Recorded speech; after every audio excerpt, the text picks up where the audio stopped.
The plumber fixes flooded daycare for cost of parts only, not knowing parents would rally together to change his life forever. That's what Mike Donovan told himself as he drove through the pouring rain, windshield wipers fighting a losing battle against the deluge. A simple act of kindness that had somehow snowballed into something much bigger than he ever could have imagined. 3 weeks earlier, Mike had been sitting in his truck outside another canceled job, the third this week. He rubbed his calloused hands over his face, feeling the stubble he hadn't bothered to shave. The worn leather seat beneath him had molded to his body over the past 12 years, much like the loneliness that had settled into his bones since Sarah's passing. His phone buzzed. Unknown number. Mike almost let it go to voicemail. Another debt collector, probably. But work was work, and he couldn't afford to turn down a job.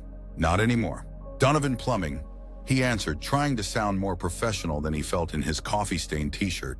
The panicked voice on the other end belonged to a woman named Elena Martinez, director of Sunshine Daycare Center. Water everywhere. Pipes burst. 20 toddlers being sent home. Could he come right away? 20 minutes later, Mike pulled into the parking lot of a small, colorful building with a hand-painted rainbow arching over the entrance. The sign that usually read Sunshine Daycare now hung crooked, one end dipping toward the puddle forming beneath it. Inside was chaos. 2 inches of water covered the linoleum floors.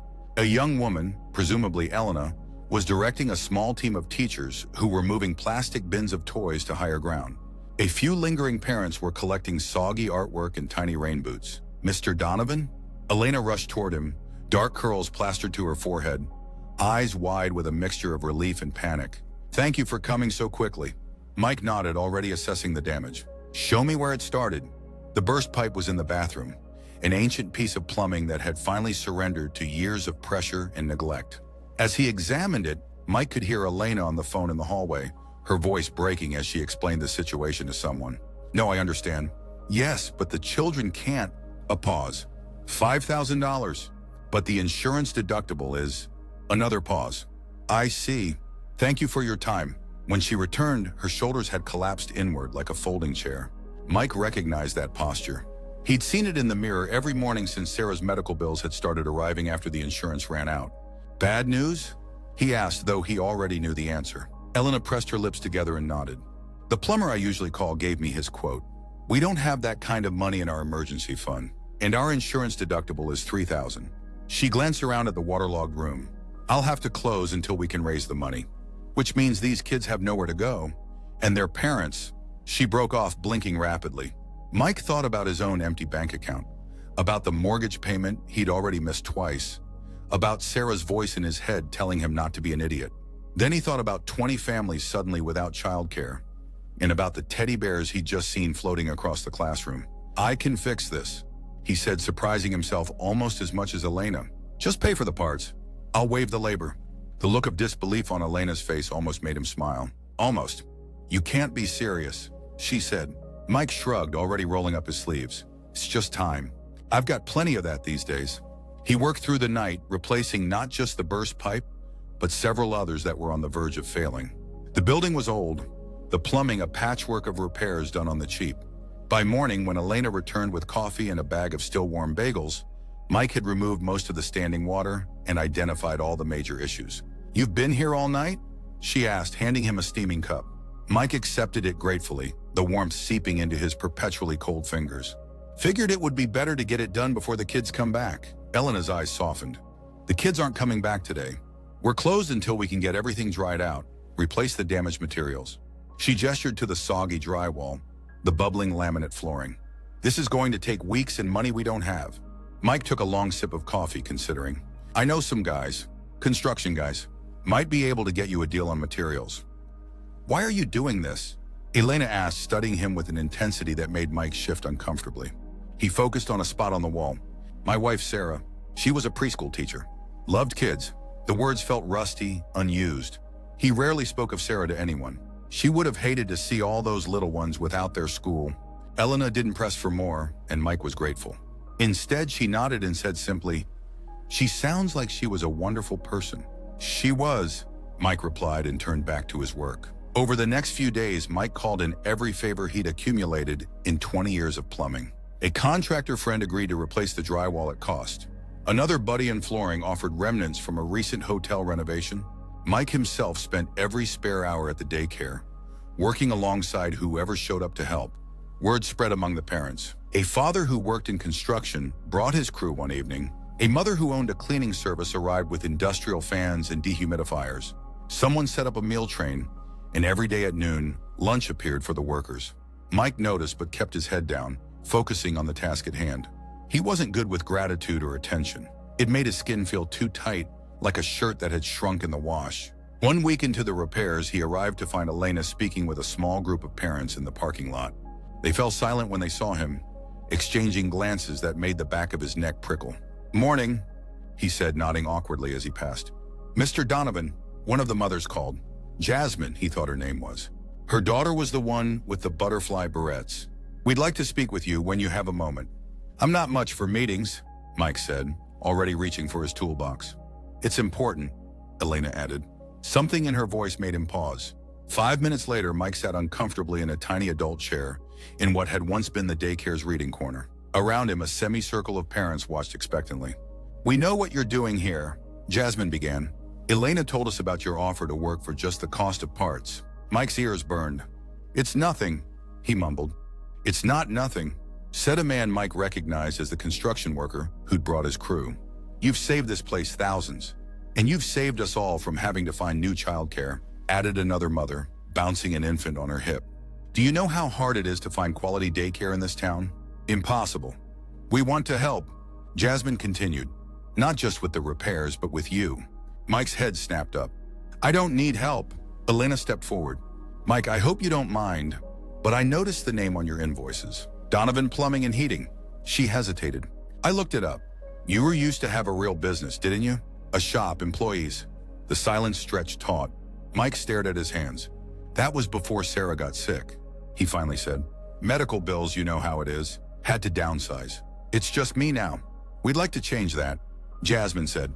"Many of us own businesses or have connections. We can send work your way.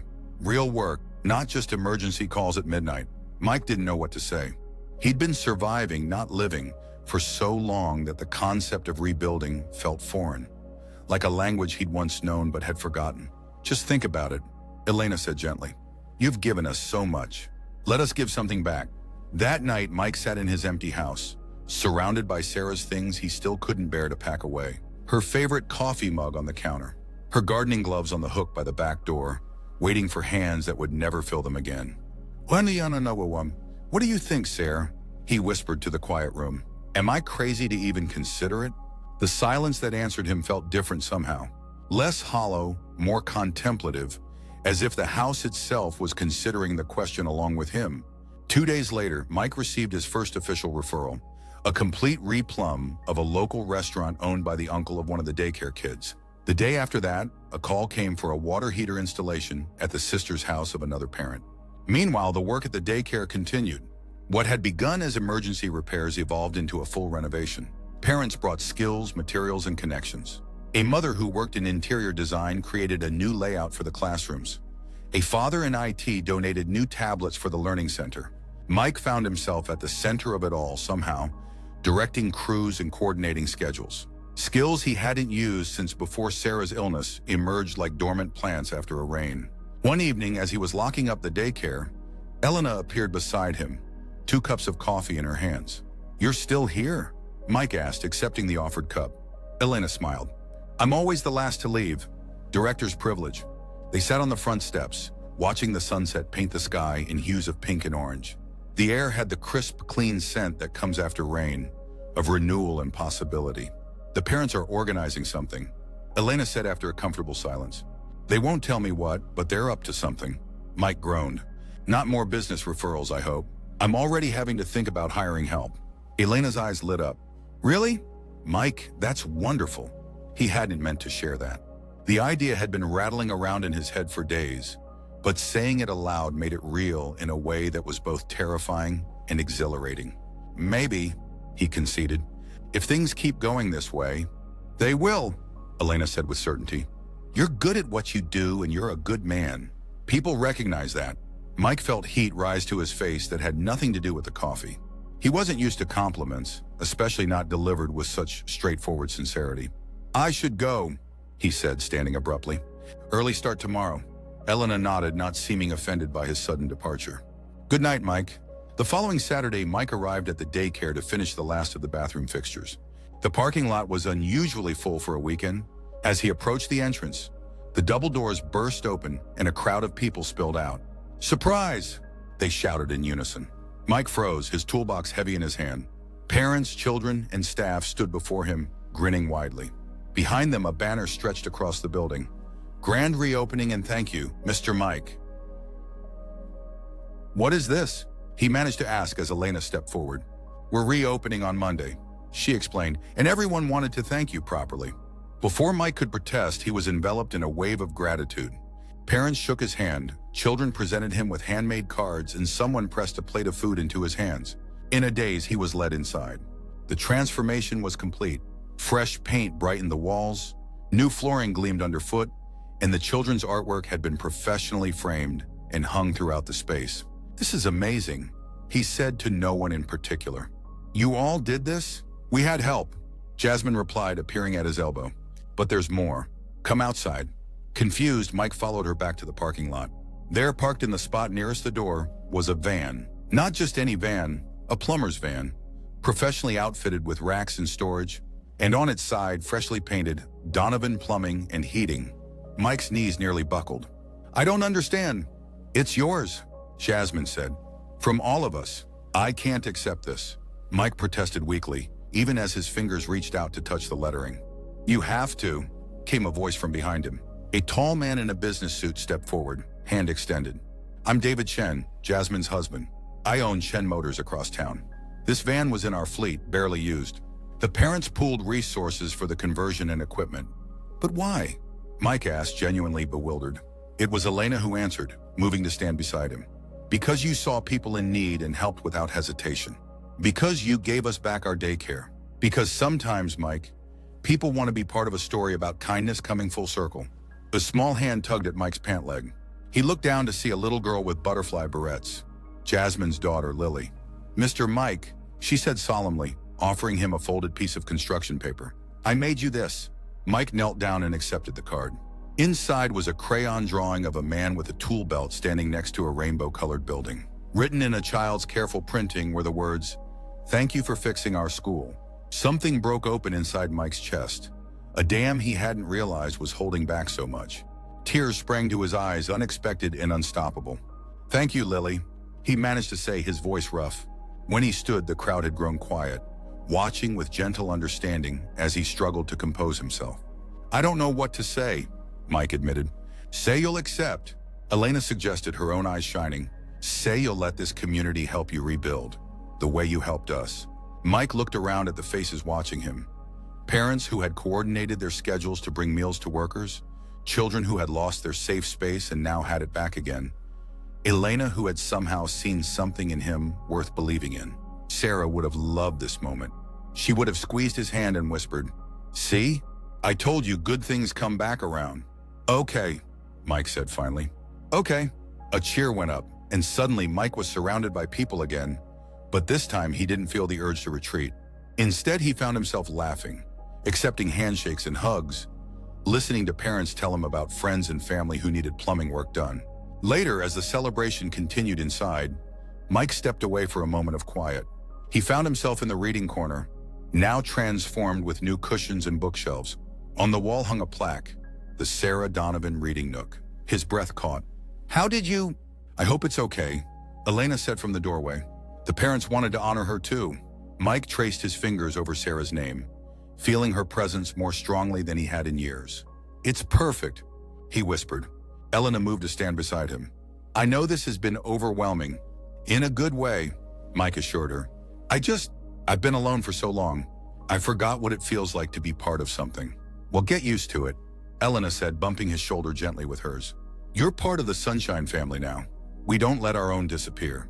The words settled around Mike like a warm blanket on a cold night. He'd come to fix a pipe and found something he hadn't realized he was missing. Connection, purpose, the chance to honor Sarah's memory, not through isolation, but through community. In the weeks that followed, Donovan Plumbing and Heating transformed. The van became a familiar sight around town. Mike hired 2 apprentices, One a parent from the daycare who wanted a career change, the other a young woman fresh out of trade school who reminded him of Sarah in her determination. The daycare thrived, enrollment growing as word spread about the community that had come together to save it.